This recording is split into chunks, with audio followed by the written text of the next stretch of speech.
이번 영상에서는 삼성전자의 새 태블릿 갤럭시 탭 S7 FE에 대해서 진하게 알아볼 거예요. 기본적인 내용들부터 제가 열심히 분석한 어디에서도 보기 어려운 정보와 갤럭시 탭 최초로 들어간 기능과 아쉬운 점들까지 솔직하게 말씀드릴 테니까 재밌게 봐주세요. 안녕하세요, 테크몽입니다. 예전에 제가 갤럭시 탭 S6 때 그때였던 것 같아요. 그때부터 저는 태블릿 개인적인 취향이 12인치 이상의 대형 디스플레이이면서 LCD 디스플레이가 탑재된 갤럭시 탭이 나왔으면 좋겠다고 말씀을 드렸거든요. 지금 소개해드릴 제품이 바로 그런 제품이에요. 바로 12.4인치 대형 디스플레이에 LCD 디스플레이가 탑재되어 있는 갤럭시 탭 S7 FE예요. 그래서 지금부터 이 갤럭시 탭 S7 FE에 대해서 기대만큼 잘 나왔는지 정말 자세히 진하게 알아보도록 하겠습니다. 그럼 지금부터 시작할게요. 먼저 구성품부터 간단하게 살펴볼게요. 가장 먼저 S7 FE 본체가 보이고 태블릿 색상에 맞춰서 S펜이 기본으로 들어가 있고 충전기와 유심 트레이 핀이 꽂혀있는 설명서 박스 그리고 충전 케이블이 들어가 있어요. 충전 어댑터는 혹시나 45W 넣어주지 않을까 기대를 했는데 역시나 15W로 들어가 있네요. 갤럭시 탭 S7 FE는 12.4인치 단일 크기로 출시가 되었고 색상은 미스틱 블랙, 미스틱 실버, 미스틱 그린, 미스틱 핑크 이렇게 총 4종으로 출시가 되었어요. 처음에 이 색상을 딱 보고 미스틱 브론즈 색상이 조금 더 밝게 나왔네 라는 생각이 들었는데 미스틱 브론즈가 아니라 미스틱 핑크였네요. 근데 사실 색상보다 더 눈에 띄는 점은 LTE하고 5G 모델로만 출시가 된다는 거예요. 와이파이 버전 어디 갔어요? 전 가격이 조금 더 저렴한 와이파이 버전 사고 싶은데요? 하시는 분들도 계실 수 있을 것 같아요. 아니, 많을 것 같아요. 판매 전략인지 무슨 문제가 있는지는 제가 아직 알 수 없지만 삼성전자에서는 와이파이 버전 국내 출시는 아직 미정이라고 합니다. 보통 LTE 버전이 와이파이 버전에 비해서 5만원에서 10만원 정도 더 비싸잖아요. 그래서 와이파이 버전을 조금 저렴하게 구입하시려고 하셨던 분들에게는 좀 아쉬운 소식입니다. 가격에 대해서는 제가 드릴 말씀이 굉장히 많은데 디자인에 대해서 먼저 말씀드리고 가격에 대해서는 조금 이따가 알아보도록 할게요. 일단 갤럭시 탭 S7 FE는 크기가 좀 큰 만큼 무게는 좀 나갑니다. 실제로 재보니까 600g이 조금 넘던데 같은 인치의 갤럭시 탭 S7 플러스랑 비교하면 무게가 약 30g 정도밖에 차이가 안 나요. 원래 OLED 패널이 LCD 패널보다 두께도 조금 더 얇고요. 무게도 조금 더 가볍게 할 수 있어서 그런 걸 감안했을 때 S7 FE는 크기 대비해서 무게는 꽤 잘 나온 것 같아요. LCD 패널인 S7하고 비교하면 두께는 동일하고요. S6 라이트랑 비교하면 확실히 얇습니다. 화면 비율은 우리가 잘 알고 있는 16대 10이고 해상도는 2560에 1600으로 갤럭시 탭 S7 플러스하고 비교하면 해상도는 조금 떨어지네요. 가로 기준으로 왼쪽하고 상단에 각각 이렇게 마이크가 있는데요. 이게 갤럭시 탭으로 영상을 촬영할 때 스테레오 마이크 역할을 합니다. 왼쪽에 있는 마이크가 왼쪽 소리를 들려주고 위쪽에 있는 마이크가 오른쪽에 있는 소리를 들려주는 거예요. 오른쪽에는 따로 마이크가 없거든요. 그리고 여기 후면 카메라에도 보면 여기 마이크가 하나 보이는데 보통 여기에 마이크가 있으면 동영상에서 줌을 할 때 마이크 줌 기능으로 많이 사용이 되거든요. 근데 이건 실제로 테스트 해보니까 그 용도는 아니고요. 바로 회의를 할 때 주변 소음을 차단할 때 쓰는 마이크입니다. 3개의 마이크를 이용해서 전면 카메라 앞에 있는 목소리는 정확하게 잡아내고요. 그 부분을 제외하고 나머지 소리는 차단해주는 기능이에요.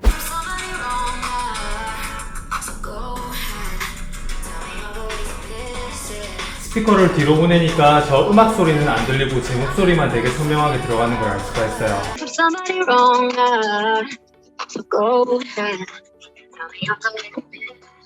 스피커를 뒤로 보내니까 저 음악 소리는 안 들리고 제 목소리만 되게 선명하게 들어가는 걸 알 수가 있어요. 와, 차이가 확실하게 나네요. 앞으로 이 기능이 탑재된 갤럭시 탭이 많이 출시될 것 같은 생각이 듭니다. 스피커는 이렇게 가로 모드로 놨을 때 상단에 2개, 여기 이쪽에 이렇게 스피커가 이렇게 있고요. 그러니까 이렇게 잡았을 때 스피커를 막지 않죠. 그리고 유심 트레이는 유심하고 마이크로 SD 카드를 모두 넣을 수 있게 되어 있고 3.5mm 이어폰 단자는 없고 이렇게 밑에 포고핀 단자가 있어가지고 여기에 연결해서 사용할 수 있는 액세서리를 사용할 수 있겠네요. 이 S6 라이트랑 비교해보면 얘는 3.5mm 이어폰 단자는 있지만 포고핀 단자가 따로 없거든요. 근데 얘는 정확히 그 반대네요. 어느 게 좋냐? 호불호는 둘째로 치고 일단 이 포고핀 단자 이 간격이나 이런 걸 자세히 보니까 이거 어디서 많이 보던 거거든요. 그래서 제가 갤럭시 탭 S7 플러스에 있는 키보드 커버를 들고 와가지고 여기 이렇게 붙여볼게요. 오, 제대로 붙는 걸 알 수가 있습니다. 타이핑도 제대로 되는 걸 알 수 있어요. 그러니까 궁금한 게 뒤쪽에 있는 킥 스탠드 커버도 제대로 부착이 될까요? 카메라의 모양이 좀 다르긴 한데 이렇게 붙여보면 부착이 제대로 됩니다. 카메라의 길이는 좀 짧지만 이렇게 좀 작게 만들어가지고 호환이 되게끔 이렇게 만들었어요. 이렇게 부착이 잘 돼요. 심지어 요 뒤에 있는 S펜 부착하는 요 부위에도 S펜을 붙이면 정확하게 부착이 되고요. 뚜껑도 닫힙니다. 제가 받은 제품 기준으로는 이렇게 호환에 문제가 없어 보였는데 삼성전자에서는 공식적으로 S7 플러스 키보드가 S7FE와 호환 검증이 되지 않았다고 하니까 이 부분은 참고하시기 바랍니다. 여기까지가 그냥 대충 보면 눈으로 보이는 것들로 여러분들께 설명을 드렸는데요. 그럼 지금부터 눈에 잘 안 보이는 제가 열심히 분석한 정보들을 여러분들께 알려드리도록 하겠습니다. 첫 번째는 바로 조도 센서예요. 보통 보급형 태블릿이 자동 밝기, 그러니까 밝기 최적화 옵션을 켰을 때 주변 밝기를 인식하는 조도 센서가 하나거나 조도 센서 하나에 카메라를 보조로 활용하곤 해요. 근데 플래그십 모델의 경우 정확도를 높이려고 비용은 오르겠지만 두 개의 조도 센서를 이용하거든요. 그럼 S7FE는 어떨까요? 플래그십 태블릿처럼 두 개의 조도 센서를 가지고 있습니다. 그래서 이걸 손으로 막으면요, 훨씬 더 조금 더 즉각적으로 반응이 돼요. 그리고 하나를 뗐을 때 복구되는 것도 하나를 뗐을 때와 두 개를 뗐을 때하고 동일하게 복구가 되고, 하나만 막았을 때는 반응을 하지 않고 반드시 두 개를 다 막았을 때 조금만 기다리면 이렇게 반응을 하는 걸 알 수가 있습니다. 자, 현미경을 들고 와가지고 이걸 좀 촬영을 해봤거든요. 둘 다 동일한 조도 센서가 들어가 있는 것으로 보입니다. 확실히 이번 갤럭시 탭 S7FE는 이름도 그렇고 보급형보다는 약간 고급형에 가까운 부품 구성이 군데군데 보입니다. 그 중에서도 가장 큰 거는 태블릿에서 가장 비싼 부품이라고 할 수 있는 디스플레이 차이예요. 그래서 자, 지금부터 S6 라이트하고 S7FE하고 디스플레이 비교를 좀 여러 가지로 해볼 건데요. 먼저 색을 얼마나 풍부하게 표현할 수 있는지 색 공간에 대해서 먼저 말씀드릴게요. 갤럭시 탭 S6 라이트가 표현할 수 있는 색 공간은 이 붉은 삼각형 내부입니다. 이걸 가장 대중적인 색 공간인 sRGB로 환산하면 초록색 공간의 95% 정도를 표현할 수 있는 걸 알 수가 있어요. 그냥 태블릿치고는 평범한 편인데 이런 걸 이제 업계에서는 sRGB급 디스플레이다 이렇게 얘기하거든요. 하지만 좀 더 풍부한 색을 표현할 수 있는 P3 영역으로 가면 P3의 초록색과 붉은색뿐만 아니라 파란색 범위까지 S6 라이트는 제대로 표현을 하지 못합니다. 그럼 갤럭시 탭 S7FE는 어떨까요? sRGB는 100%를 한참 뛰어넘었고요. P3도 95%나 만족합니다. 이건 sRGB급이 아니라 P3급 디스플레이예요. 플래그십 모델인 갤럭시 탭 S7의 색 공간이 P3급이거든요. 그래서 색 공간만 놓고 봤을 때는 갤럭시 탭 S7FE의 색 공간은 플래그십급이네요. 이게 단순히 측정 결과를 넘어가지고 색이 풍부한 사진이나 영상을 보면 눈으로 그 차이가 느껴집니다. 이 빨간색이나 파란색 부분을 보면 색 차이가 좀 나요. P3가 표현할 수 있는 색 공간이 빨간색, 파란색, 초록색 모두 다 조금 더 넓어서 그래요.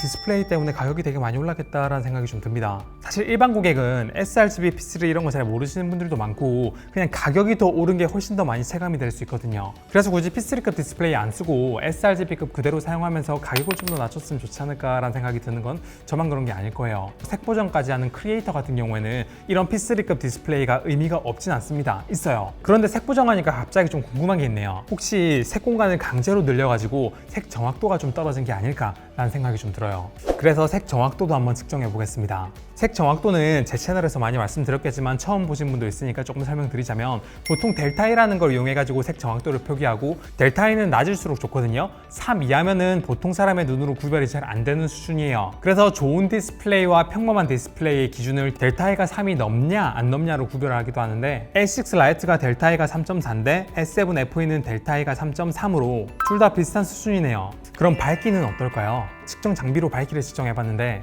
이상한 점을 발견했습니다. S7FE의 최대 밝기는 약 350니트고 S6 라이트의 밝기가 약 420니트로 6 라이트가 더 밝네요? 밝기는 얘가 더 좋네요? 라고 넘어갈 수도 있는데, 그러기에는 제가 갤럭시 생태계에 대해서 너무 많이 알고 있는 것 같습니다. 이렇게 나온 이유는요, 삼성전자의 갤럭시 제품은요, 주위 환경이나 작동하는 앱에 따라서 밝기를 제한하고 있습니다. 제가 테스트한 프로그램에서는 최대 밝기가 350니트 정도 나왔지만 똑같이 흰색 사진을 갤러리에서 띄워놓고 최대 밝기로 하면요, 둘 다 밝기가 약 450니트 가깝게 나와요. 즉 갤러리에서는 다른 앱보다 디스플레이의 밝기가 더 높게 올라가고요. 그게 아니라 밝기가 그렇게 중요하지 않은 일반 앱에서는 밝기 제한을 좀 걸어버렸다는 겁니다. 그래서 앱에 따라서 S7FE가 더 어둡게 느껴질 수도 있습니다. 그리고 또 하나의 갤럭시의 특징은 주변이 얼마나 밝은가, 주변의 환경이나 태블릿 설정값에 따라서 또 최대 밝기가 제한됩니다. 즉 밝기 최적화를 끄고요, 밝기를 최대한으로 이렇게 올렸을 때 나오는 밝기하고요, 밝기 최적화를 켜고요, 밝기를 최대한으로 올렸는데 햇빛을 받는 것처럼 주위가 밝으면요, 밝기가 더 높게 나와요. S7FE의 스펙 기준으로 보면요, 일반 환경에서는 최대 500니트, 정말 밝은 환경에서는 자동 밝기 켠 기준으로 최대 600니트까지 올라가는데, 디스플레이의 크기 생각하면 이 정도면 밝기는 꽤나 밝은 편입니다. 그리고 기타 디스플레이의 특징에 대해서 살펴보면 LCD 패널이다 보니까 어쩔 수 없이 어두운 환경에서 밝은 밝기로 하면 빛샘은 보이지만, 이 정도면 LCD 패널 치고 빛샘 관리 굉장히 잘하는 겁니다. 시야각도 꽤 훌륭해가지고 디스플레이는 제가 측정을 해보기 전에 생각했던 것보다 훨씬 더 좋게 나왔습니다.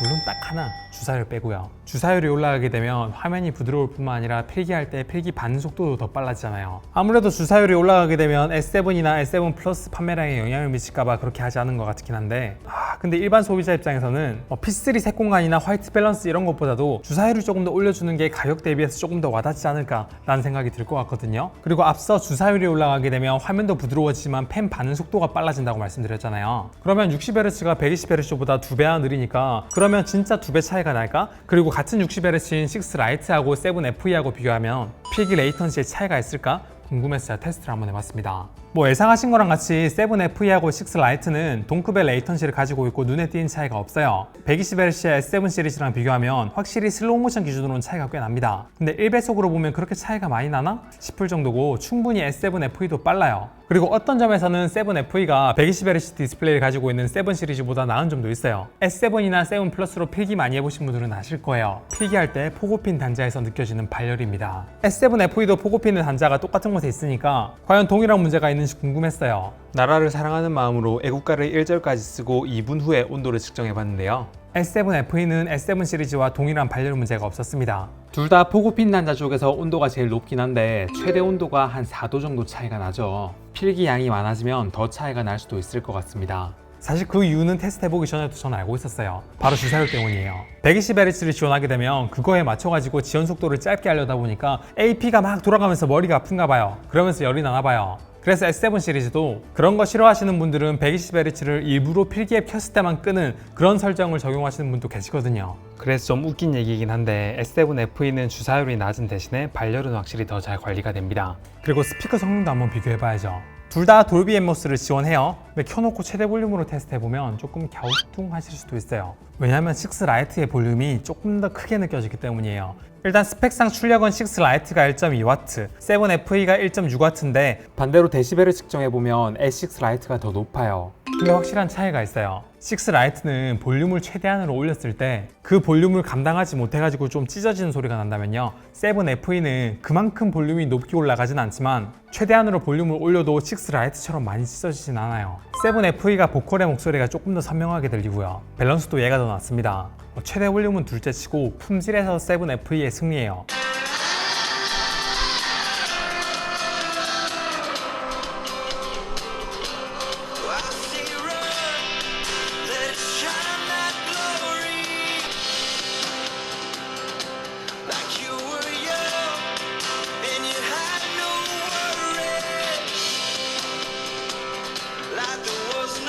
그리고 이제 많은 분들이 궁금해하는 성능에 대해서 말씀드릴게요. 6 라이트의 AP는 엑시노스 9611이고 램은 4기가고 S7FE는 스냅드래곤 750G에 램은 4기가 혹은 6기가 옵션에 따라서 좀 차이가 있어요. AP만 놓고 보면요, 스냅드래곤 750G는 엑시노스 9611보다 몇 단계 위입니다. AP 성능을 테스트할 때 많이 테스트하는 긱벤치 기준으로 점수를 비교해보면요, 성능에 가장 큰 영향을 미치는 싱글코어는 점수 차이가 거의 2배가 나고요, 멀티코어도 한 1.5배 정도 차이가 나는 걸 알 수가 있습니다. 그래서 정말 단순한 작업을 할 때도 버벅거림이 6 라이트보다 S7FE가 훨씬 더 적어요. 훨씬 쾌적합니다. 같은 4기가 램 기준으로 그렇다는 얘기예요. 성능은 플래그십만큼은 아니지만 확실히 보급형 중에서는 꽤 괜찮은 녀석이 탑재된 걸 알 수가 있어요. 그런데 이건 단순히 CPU 성능 테스트고 실제로 우리가 작업하는 환경으로 테스트하게 되면 별 차이가 안 나지 않을까 라고 생각하실 수도 있어요. 그래서 그런 걸 자세히 테스트해주는 PC마크 기준으로 테스트를 한번 해볼게요. 이 테스트는 웹브라우징이나 영상 편집, 글쓰기나 사진 편집, 그리고 데이터 가공 등 이런 테스트를 다 하는데 점수를 비교해보면 한 1.5배 정도 S7FE가 더 좋은 걸 알 수가 있습니다. 웹브라우징하고 PDF 파일을 읽고 쓰는 쓰기 작업에서 차이가 좀 나기 때문에 웹서핑이나 필기할 때 차이가 좀 많이 나겠네요. PDF 파일 위에 글자 쓰거나 이런 거는 이것저것 작업 많이 하다가 필기하게 되면 조금 더 느려지고 그런 게 있었는데 그런 게 훨씬 덜 할 것 같습니다. 그리고 사진 편집의 경우에는 2배 이상 차이가 나는 걸 확인했는데 이걸 보니까 확실히 궁금한 게 하나 있네요. 그래픽 성능이 얼마나 차이가 날까요? 게임 테스트도 한번 해봐야겠습니다. 게임은 벤치마크 테스트도 한번 해보고요. 실제 게임도 돌려가지고 비교를 한번 해볼게요. 먼저 벤치마크는 3D마크에서 가장 많이 쓰이는 오픈GL 기반의 테스트인 슬링샷으로 한번 해보고요. 게임은 고사양 게임에서 가장 많이 사용되는 원신이라는 게임으로 한번 성능을 비교해볼게요. 원신 되면은 웬만한 모바일 게임은 다 되는 거니까요. 먼저 슬링샷 테스트의 결과입니다. 점수 차이가 2배나 나는 걸 알 수가 있어요. 앞에 긱벤치하고 결과가 비슷하죠? 그럼 벤치마크 말고 실제 게임에서도 그런지 원신으로 한번 테스트를 해보겠습니다. 옵션은 중간으로 한 다음에 최대 프레임 한 60으로 바꿔서 테스트 해볼게요. 일단 6 라이트는 평균 프레임이 한 20 수준이긴 한데 이 정도면 못할 수준이라고 해야죠. 지금 잠깐 했을 때 이 정도인데 게임을 더 많이 하면 온도도 올라가서 성능 제한이 걸리면서 더 하기 힘들어질 거예요. 그럼 7FE는 어떨까요? 같은 옵션으로 설정한 뒤에 테스트를 해보니까 꽤 원활하게 돌립니다. 프레임은 S6 라이트보다 1.5배에서 2배 정도 더 잘 나오네요. 고사양 게임인 원신이 이 정도면 웬만한 스마트폰 게임은 무리 없이 돌린다고 봐야죠. 혹시 두 개가 램 차이가 나서 그런 거 아니야? 라고 하실 수도 있는데 저 이거 테스트 4기가인 제품으로 했습니다. 전 이번에 7FE가 AP 성능이 워낙 6 라이트보다 좋아져가지고 얘는 굳이 6기가로 가야 되나? 라는 생각이 좀 듭니다. 요 6 라이트의 4기가랑 비교하시면 좀 곤란해요. 그리고 갤럭시 탭이 새로 출시가 되면 순정 액세서리도 항상 같이 나오잖아요. 7FE도 마찬가지입니다. 새로운 키보드 커버와 새로운 북커버 그리고 다른 커버도 같이 출시됐어요. 이번 S7FE에 있는 키보드 커버나 북커버도 기존의 S7 플러스랑 호환이 됩니다. 그래서 이 부분은 S7 플러스 유저분들도 재밌게 볼 수 있을 것 같네요. 먼저 슬림 키보드 북커버부터 살펴볼게요. 이 북커버처럼 생긴 얘가 뒤집어 보면 키보드 커버입니다. S7 플러스는 이 각도 조절이 가능한 이 뒷판하고 이 키보드가 있는 앞판하고 이렇게 따로따로 분리가 돼 있었다면 이제는 이렇게 일체형으로 나왔고요. 무게가 훨씬 가벼워졌습니다. 그리고 또 눈에 띄는 점이라면 예전엔 이렇게 뒷판에 S펜을 수납할 수 있는 이 수납함이 뒤에 이렇게 있었다면 이제는 뒷판에 그 부분이 이렇게 뻥 뚫려 있고요. S펜은 여기에 수납하게 이렇게 돼 있네요. 7FE를 부착하게 되면 자석으로 이렇게 딱 부착이 되고요. 스탠딩 각도는 조절이 불가능하고 여기 포고핀 닿는 곳에 이렇게 단일 각도로 부착이 되긴 하는데 각도는 꽤 편해요. 거치를 했을 때 뒤에 이만큼의 공간을 못 쓰다 보니까 S7 플러스처럼 밑에 터치패드가 있는 건 아니에요. 생각해보니까 원격 지원 많이 하시는 분들은 터치패드 없는 게 조금 아쉽기도 하겠네요. S7 플러스는 포고핀이 이렇게 끝에 있는 대신에 밑에 공간을 활용해가지고 이렇게 터치패드를 쓸 수 있었잖아요. 물론 뒤에를 이렇게 뚫어놨으니까 여기다가 S펜을 부착할 수 있죠. 근데 S펜 어차피 위에다 그렇게 놔두면 되는데 왜 뒤에 여기를 굳이 뚫어놨나 라고 생각하시는 분도 계실 것 같은데 왜 이렇게 했겠어요? 바로 이 새로 나온 키보드 커버를 S7 플러스랑도 호환이 되게, 그래서 이 뒤에 이렇게 붙여가지고 S펜을 충전할 수 있게 그렇게 하려고 이 뒤에 뚫어놓은 거죠. 이 키보드 커버가 무게가 가벼워가지고 꼭 S7FE뿐만 아니라 S7 플러스에 써도 좋을 것 같습니다. 그리고 이게 이렇게 거치를 해놨을 때 각도 조절은 안 되지만 이 각도로 되게 튼튼하게 고정이 돼 있거든요. 그래서 어떤 게 가능하냐면요, 이렇게 뒤집어 놓고요, 이대로 위에다 이렇게 필기를 할 때 사용할 수도 있습니다. 정말 세게 눌러도 튼튼하게 고정이 돼 있어요. 일부러 이렇게 쓰라고 만든 건지 진짜 편하네요. 이 각도 앞 사람의 시야도 차단할 수 있으면서 적당히 이렇게 경사도 있어가지고 필기할 때 안정감도 있고 좋은데요. 그리고 이 키보드 커버의 또 하나의 장점이 이 키보드나 뒷판을 굳이 떼지 않아도요, 그냥 이렇게 바닥에 놓고 필기할 때 7 플러스 키보드 커버 뒷판처럼 뒤에가 이렇게 볼록 튀어나온 게 없어서 이렇게 뒤집어 가지고 이렇게 바닥에 두면 평평해요. 이렇게 바닥에 놓은 상태에서도 S펜 안 쓸 때 언제든지 이렇게 올려놓을 수도 있고요. 여긴 또 방향 구별 없이 착착 잘 달라붙거든요. 이걸 바닥에 가게 하게 되면 이렇게 놓고 누르면 키보드가 눌리지 않냐 라고 하실 수도 있는데, 이 측면에서 이렇게 보면요, 끝에는 2개의 고무 돌기가 있고요. 그리고 키캡이 있는 부분은 아래로 이렇게 들어가 있어가지고 키캡이 키보드 커버 윗면보다 위로 튀어나오지 않게 그렇게 되어 있습니다. 그래서 바닥에 놓고 이렇게 사용해도 키캡이 눌리지가 않아요.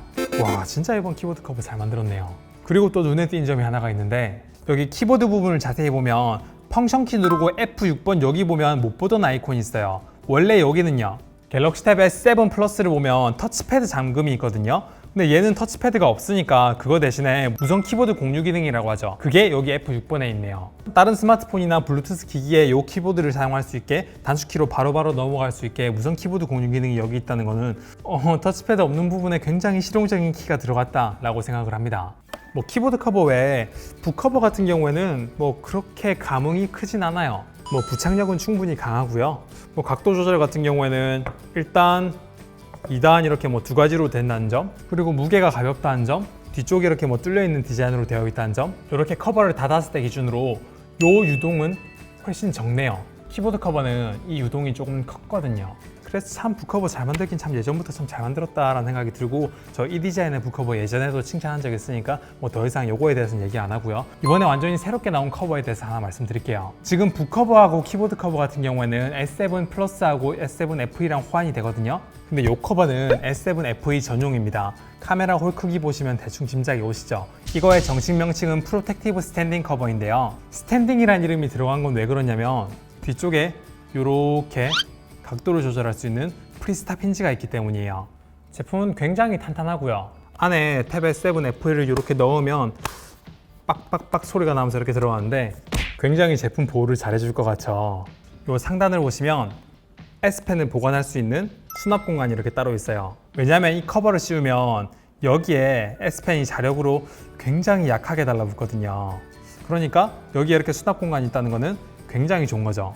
요 힌지가 움직일 수 있는 각도는 요 정도까지가 최대이긴 한데요. 이게 예전에 S7 플러스랑 비교하면 요 각도가 요렇게까지 휘어졌던 거랑 비교하면 이게 오히려 더 낫다, S7 FE가 조금 더 아쉽다 라고 생각하실 수도 있거든요. 근데 실제로 써보면요, 얘가 더 낫습니다. 왜냐하면 얘는 각도가 여기에서 제한이 있으니까요. 이렇게 필기를 할 때 뒤로 더 안 밀리거든요.